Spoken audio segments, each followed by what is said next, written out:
Que a paz do Senhor permaneça no seu coração. Pode sentar, irmãos.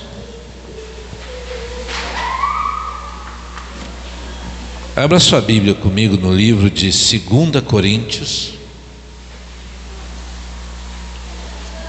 capítulo 1,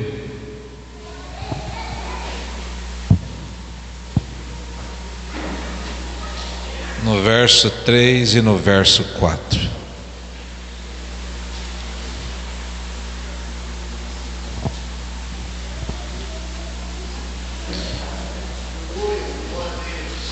Amém.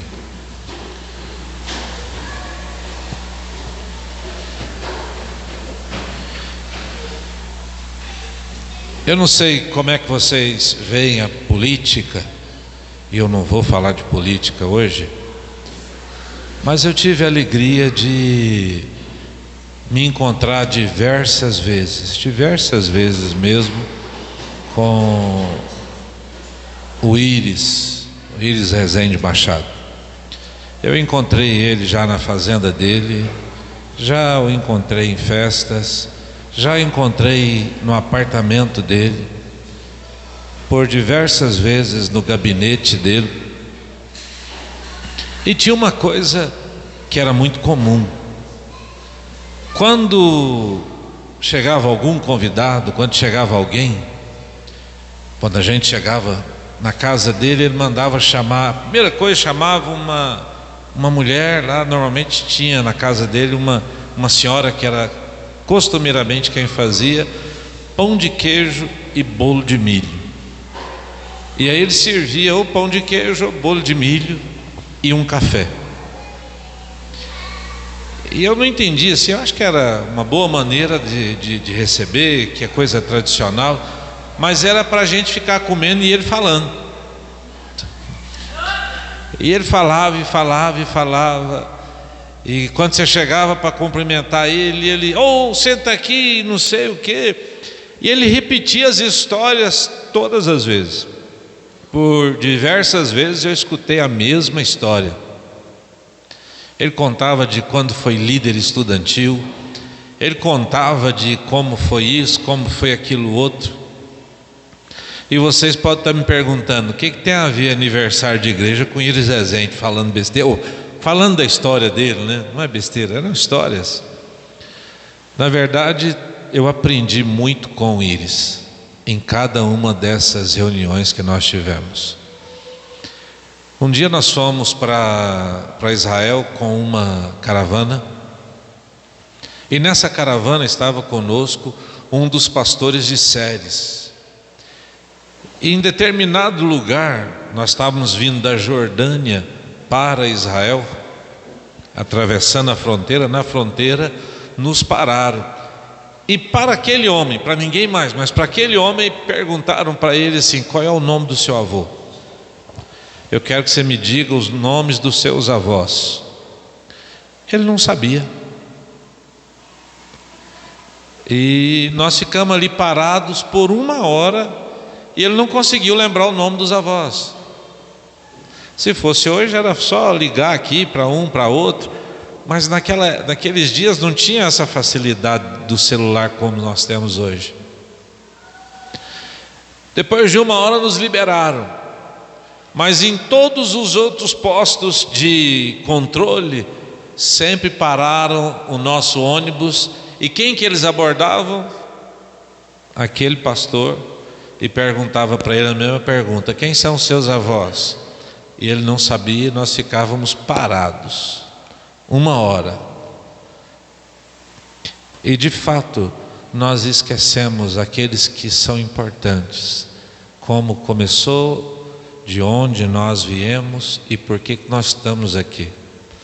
Essa igreja começou não tão bela assim, não tão arrumada, forrada, com ar-condicionado. Começou com um sonho, começou com o desejo no coração de americanos que sonharam em evangelizar o Brasil. Começou com pessoas que, como nós, orávamos, e eles decidiram enviar missionários, igrejas pequenas com 50 pessoas, que decidiram juntas enviar missionários para o Brasil.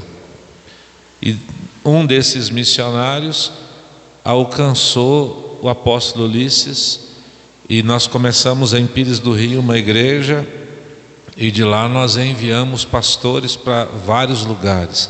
Essa história continuou, até que um dia eu fui enviado para Goiânia. Aqui encontrei pastor José, sua esposa Ivonete. A pastora Ivonete trouxe toda a sua família, e nós continuamos sonhando em enviar pessoas e abrir igrejas, porque o Senhor nos deu uma ordem: em ti serão benditas todas as famílias da terra. Ide por todo o mundo, pregai o evangelho a toda criatura, fazendo discípulos, ensinando-os a guardar tudo que eu vos tenho ordenado. Então essa igreja é fruto disso, é fruto de amor, de oração, é fruto de dízimo, de oferta, é fruto de sonho, é fruto de dor, de sofrimento, de muita coisa. E um pouco eu quero falar hoje é sobre as dores que nós enfrentamos. As pessoas, no decorrer da vida, elas enfrentam muitas dores. E quando você fala assim, fulano é um vencedor, o que você está falando? É alguém que venceu a dor. Muitos ficam no caminho, muitos ficam prostrados, e graças a Deus que apesar de todas as dores, de todas as lutas, essa igreja está de pé. Nós não paramos, nós não desistimos, não esmorecemos. O tempo todo, o pastor Adriana, seu esposo estão aqui firmes com a sua equipe, e dia a dia firmes no Senhor. Tem muita gente que esmoreceu, tem muita gente que desanimou, tem muita gente que por causa dos seus problemas pararam. Mas a Bíblia diz: nós não somos daqueles que desistem. Está lá no livro de Hebreu. Nós somos daqueles que andamos por fé. Nós não desistimos, nós não vamos parar, em nome de Jesus.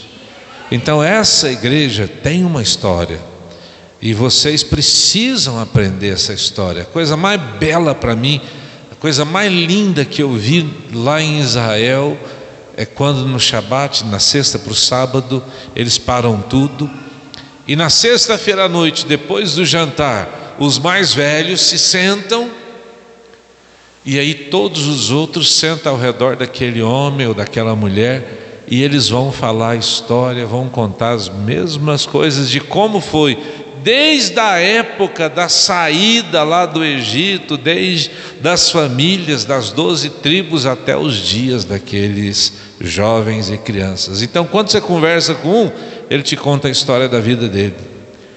Uma vez por ano, eles começam quase que a viver debaixo de uma cabaninha, chama a festa do Sukkot, é a festa das cabanas, e eles são obrigados a comer debaixo daquela cabana. Quem tem apartamento faz na sacada, quem tem casa faz no quintal, todas as refeições são ali. Para quê? Para que os filhos se lembrem de onde eles saíram. Nós hoje precisamos voltar a contar a história para os nossos filhos. Eu aprendi com o Iris que nós precisamos contar para os nossos filhos quem nós somos, de onde saímos e por que nós estamos aqui. Essa semana eu conversei com uma mulher, e ela é uma mulher muito sofrida, acabou se tornando mãe solteira e muito guerreira, e tem um filho, uma filha na verdade, e ela estava me mostrando: se eu gasto 17 mil reais com a minha filha, e a filha não tem gratidão em nada com aquela mãe. Investe nos seus estudos, faz tudo pela filha. E por que nós não temos essa gratidão? Porque de fato nós não sabemos como é que chegamos aqui. Parece que é muito simples, parece que é muito fácil, mas não é. Então hoje eu quero abençoar essa igreja. Eu quero pedir que a bênção de Deus venha para esta igreja. Quando eu falo essa igreja, é você. A igreja não são essas paredes, a igreja não é você sozinho lá na sua casa. Eu sigo a Deus. Segue, lá na sua casa você pode servir a Deus, mas a igreja é a comunhão dos irmãos, é quando nós nos ajuntamos aqui. A Bíblia diz que Deus ordena a bênção, é na comunhão dos santos que Deus ordena a bênção. Então, em 2 Coríntios, capítulo 1, no verso 3, diz assim: bendito seja o Deus e Pai de nosso Senhor Jesus Cristo, o Pai das misericórdias e o Deus de toda consolação, que nos consola em toda a nossa tribulação, para que também possamos consolar os que estiverem em alguma tribulação, com a consolação que nós mesmos somos consolados por Deus. Meus irmãos, nós temos vários nomes para Deus na Bíblia. O primeiro nome de Deus na Bíblia é Adonai. Quando fala Gênesis 1:1, criou Deus os céus e a terra. Adonai, Deus é o Senhor, Deus é grande. Aí nós temos Jeová Jirê, Deus da provisão, Jeová Rafá, Deus que cura, Jeová. Mas aqui tem um nome de Deus. Como é que é o nome que está escrito aí? No verso 3, o finalzinho do 3, como é que está escrito na sua Bíblia? Deus de toda consolação. Deus de toda consolação. Por que Deus é Deus Jeová Rafá? Porque tem doença. Por que Ele é o Deus todo-poderoso? Porque Ele vai cuidar de você. Agora, por que Ele é o Deus de toda consolação? É porque nós vamos todos os dias enfrentar dores. De vez em quando nós temos um dia mau. Nesses 21 anos, irmãos, não foram só alegrias, tiveram muitos dias maus, muitos dias desesperadores, dias que a gente pensa assim: e agora? O que vamos fazer? Mas Deus, o nosso Consolador, nunca nos abandonou, sempre esteve conosco. Por isso hoje é que nós podemos ensinar, podemos falar, podemos consolar os outros irmãos. Eu sei que a maioria de vocês aqui é pai. Quando o filho vai fazer alguma coisa que não está muito certo, o que vocês fazem? Corrige, sim ou não? Por que vocês corrigem seus filhos? Porque sabe que vai dar errado, sim ou não? Você sabe que não pode, você sabe que não é bom. Quando você vê seu filho fazendo uma coisa indevida, você vai lá e corrige ele, e se for preciso, dá um ataque, não é assim? Agora, você corrige seu filho o tempo todo? Não. Tem vezes que seu filho cai. Coisa triste é o filho cair, machuca, quebra. Tem vezes que o filho fica doente. Imagina essa mãe com o filho quase morrendo lá, que desespero que não é. Só Deus. Nessa hora, a mãe quer consolar o filho de todo jeito. Ela está desconsolada, mas ela quer abraçar o filho.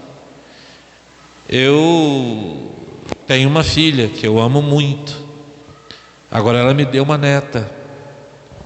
Minha filha um dia foi para o hospital e eu levei ela, e ela estava, levei umas 3 vezes e eles descobriam, mas tinha que operar de apêndice. E nesse dia que ela estava passando muito mal, enquanto não chegava o médico, a mulher tentava, ela é branquinha assim, né? Acho que ela desidratou muito, e a mulher tentava pegar a veia dela, furou ela umas 6 vezes e não pegava a veia. Eu já estava querendo dar uns murros naquela enfermeira, mas eu abraçava minha filha, e aí o médico chegou e disse assim: nós vamos ter que operar agora. E minha filha chorando falou assim: pai, eu já estou boa, não preciso de operar não. Eu abracei ela e eu queria muito consolar ela, eu queria entrar dentro da sala de cirurgia, mas não tem jeito. Mas Deus entra na sua sala de cirurgia, Deus vai lá onde você não pode, porque Deus é o nosso Consolador. Ele é o nosso Pai, vai nos corrigir, mas na hora difícil Ele está lá para te abraçar e para ser o seu consolador. Tem um homem na Bíblia que pregam muito sobre ele, e esse homem, o nome dele é Dor. Quantos aqui gostariam de ter um nome de Dor? É muito triste, não é não? Todo mundo que olhava para ele falava assim: ô causador de dor, você é o causador de dores. Quantos gostariam de ter um nome assim? Na vida, irmãos, tudo tem começo, meio e fim. Nós nascemos, crescemos e um dia morreremos. Então, o meio dessa coisa é que importa. Abra sua Bíblia comigo aí no livro de 1 Crônicas, capítulo 4. A Bíblia só fala 2 versículos desse homem. No capítulo 1 Crônicas, capítulo 4, verso 9 e 10. E diz assim: e foi Jabes mais ilustre do que os seus irmãos, e sua mãe deu-lhe o nome de Jabes, dizendo: porquanto com dores o dei à luz. Porque Jabes invocou o Deus de Israel, dizendo: se me abençoares muitíssimo, os meus termos ampliares, e a tua mão for comigo, e fizeres que do mal não seja afligido. E Deus lhe concedeu tudo que tinha pedido. A Bíblia só fala isso de Jabes, mas eu queria estudar esses 2 versículos com você. Não fecha a sua Bíblia não, deixa aberto. 1 Crônicas capítulo 4, verso 9 e 10. Antes de mais nada, antes de qualquer coisa que vai falar de Jabes na Bíblia, diz que ele foi mais ilustre. Antes de falar que ele era causador de dores, ele foi, a Bíblia conta o fim da vida desse homem no começo. Quando Deus vai falar desse cara, a primeira coisa que Deus fala é como é que foi o fim da vida dele. Ele foi mais ilustre. E lá no fim, quando termina a descrição, diz assim: e Deus deu a ele tudo que pediu. Eu queria um dia, na minha lápide, quando eu morrer, ou em algum lugar que contem a minha história, vai dizer assim: Deus deu ao Flávio tudo que ele pediu. Tem coisa melhor do que isso? Hã? Será que Deus pode fazer isso por vocês hoje? Eu creio. Jabes teve um começo, um meio e um fim. O começo dele foi triste. Uma mãe que põe o nome no filho de causador de dores, ela está amaldiçoando seu filho, está colocando no filho um nome triste, horrível. Lá vai o causador de dores. Quem quer casar com um homem desse, irmãos? Eu vou casar com um homem que vai me fazer sentir dor? Se a mãe já falou que ele é causador de dores, quem dirá eu? Agora, no meio da vida de Jabes, eu não sei quando isso aconteceu, mas um dia ele descobriu o poder da oração. Um dia ele entendeu que a oração pode transformar todas as coisas. E ele buscou a Deus. Assim como eu e você, nós nascemos e crescemos em famílias diferentes. Tivemos educação diferente. Teve gente que foi criada no catolicismo, no espiritismo. Teve gente que a sua família era muito festeira. Teve gente que nasceu numa família muito bagunçada. Teve gente que a família envolveu com droga, ou com bebidas, ou com coisas erradas. Teve gente que foi muito certinho o tempo todo. Eu não sei como é que foi seu começo, mas eu estou interessado que você termine a sua vida no céu. Você termine a sua vida com Deus, e que o meio da sua vida seja o melhor possível.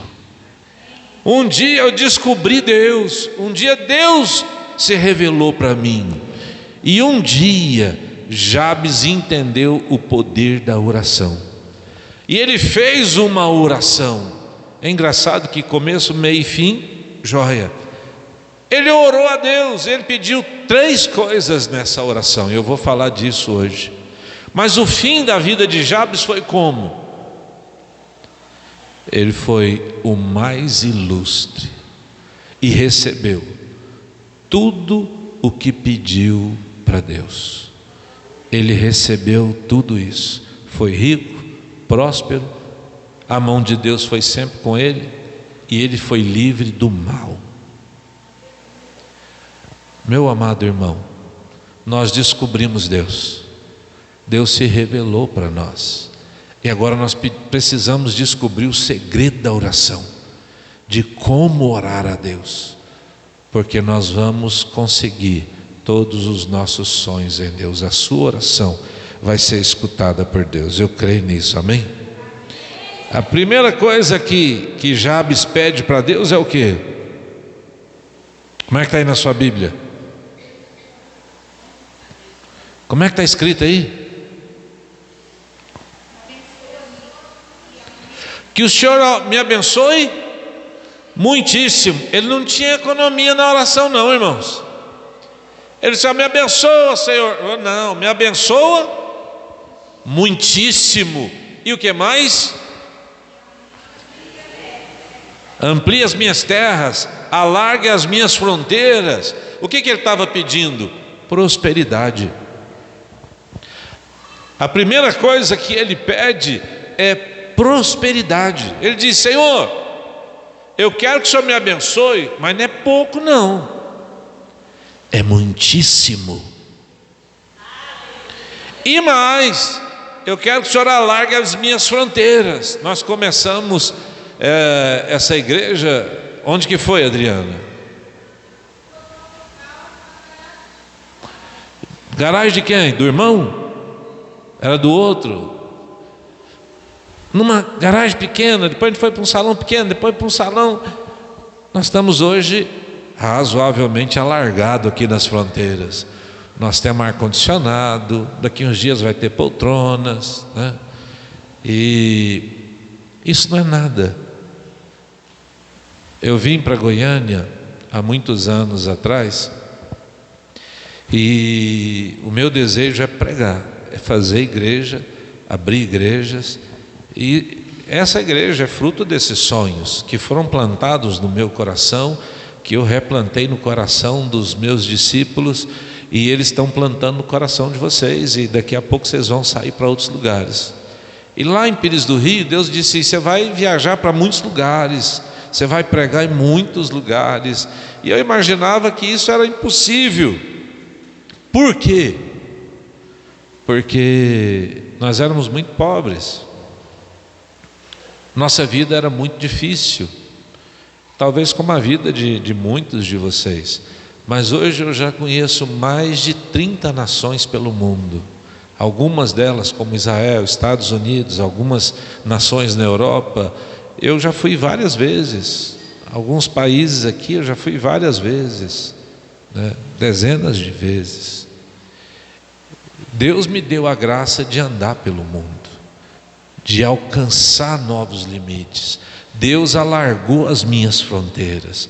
Hoje eu tenho amigos e pastores em vários lugares do mundo. Não é só aqui, mas é fruto daqui.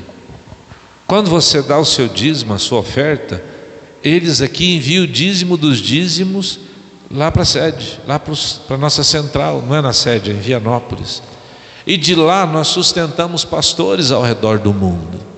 O seu dízimo que entra aqui, a sua oferta, ela participa junto conosco de uma enorme obra ao redor do mundo. E quando você faz isso, você está alargando a fronteira de nós pregarmos a palavra, e Deus vai alargar suas fronteiras aqui também. Deus vai te fazer prosperar aqui também. Nós somos, lá em Gálatas 3:29, como é que diz? Alguém abra aí para mim e leia, por favor.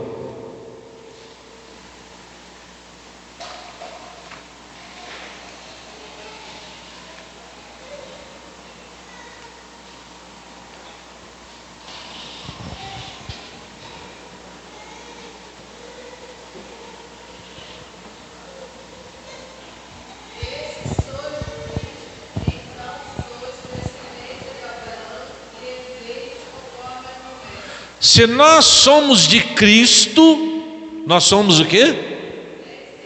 Descendência de Abraão, e herdeiros conforme que promessa, irmãos?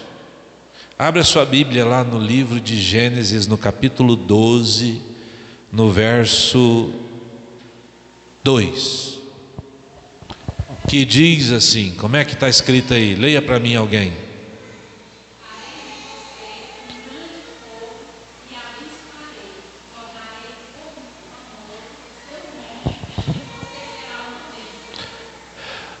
Como é que é? Te abençoarei. Como é que só?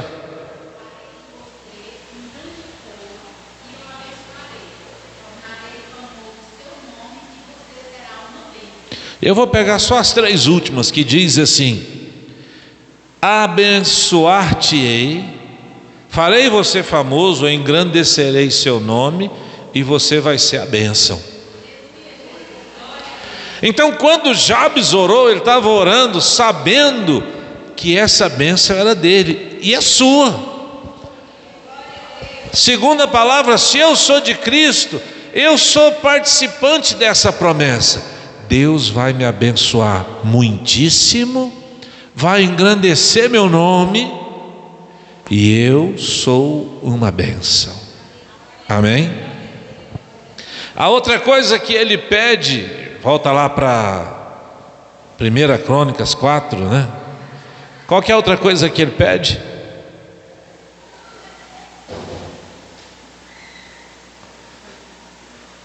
Primeira coisa é alargar. Logo depois disso, como é que ele fala aí?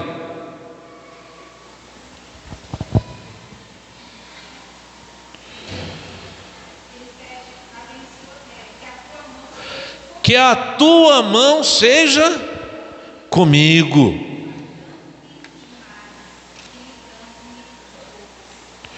Que a tua mão seja comigo. Meus amados irmãos, ele está pedindo aqui o cuidado de Deus. Tem uma música daquele cantor que desviou, mas antes de desviar ele cantava assim: Deus cuida de mim, à sombra das tuas asas, Deus cuida de mim. O cuidado de Deus é uma coisa tremenda.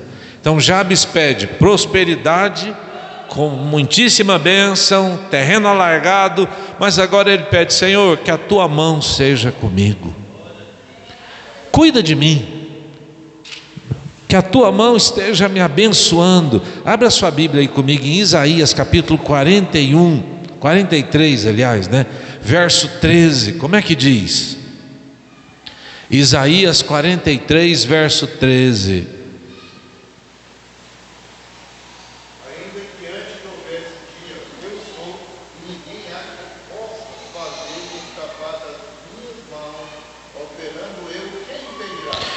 Operando eu, impedirá. Em Isaías 41, 13, um pouquinho para trás, como é que diz aí?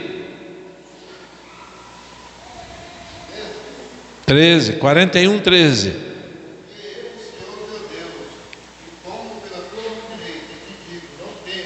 Eu te ajudo. Olha para o irmão que está do lado assim: não tenha medo. Deus te toma pela mão e diz: eu te ajudo, não tenha medo. O que Jabes estava pedindo? Só o que Deus já prometeu, irmãos. É tudo aquilo que Deus já prometeu.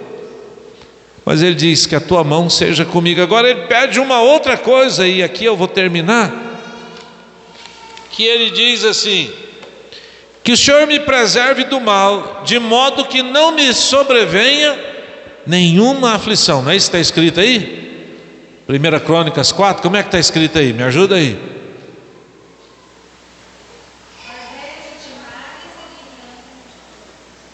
Livrando-me de dores, é uma tradução mais atualizada, né? O terceiro pedido de Jabes foi proteção, prosperidade, cuidado de Deus e proteção. Ele disse: Senhor, me protege, me livra do mal. Eu não quero ver aflição mais na minha vida. Eu vim hoje aqui pregar para os pastores e líderes desta igreja que chegou um tempo de cessar a aflição, de cessar essas dores. Um beijo, meu querido, seja bem-vindo, Elton. Nós passamos muitas dores já, nós já sofremos muito. E Jabes fez uma oração dizendo: Senhor, eu nunca mais quero ver aflição na minha vida. Vocês acham que Deus atendeu esse pedido ou não? Eu não sei quantos anos Jabes tinha quando pediu isso para Deus, mas eu sei que para o resto da vida ele não teve mais aflição. Agora, a Bíblia fala que isso pode acontecer? Fala também. A Bíblia diz assim: o anjo do Senhor faz o quê? Acampa-se onde?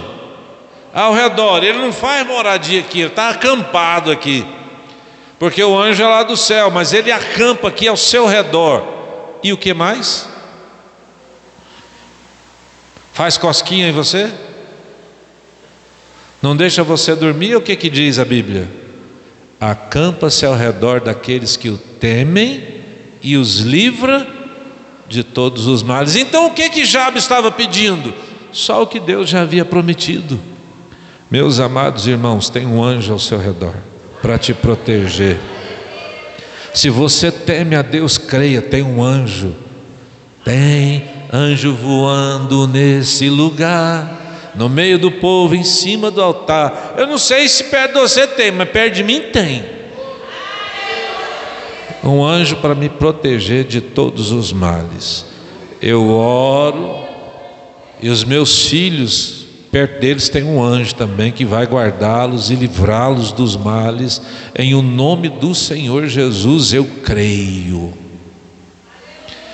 Eu quero dizer para vocês hoje que o fim da vida de Jabes foi maravilhoso.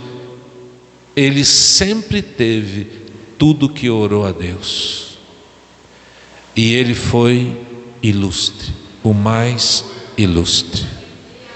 Eu quero terminar hoje lendo um versículo com vocês. Abra sua Bíblia comigo no livro de Isaías, capítulo 53, verso 4, que diz um pouquinho das dores.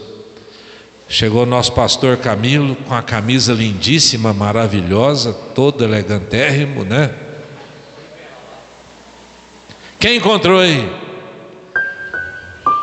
Verso 4, que diz assim: as nossas dores levou sobre si, nós o reputávamos por aflito, ferido de Deus, oprimido, mas ele foi ferido por causa das nossas transgressões e moído por causa das nossas iniquidades, e o castigo que nos traz a paz estava sobre ele. Esse versículo fala que ele levou sobre si todas as nossas dores.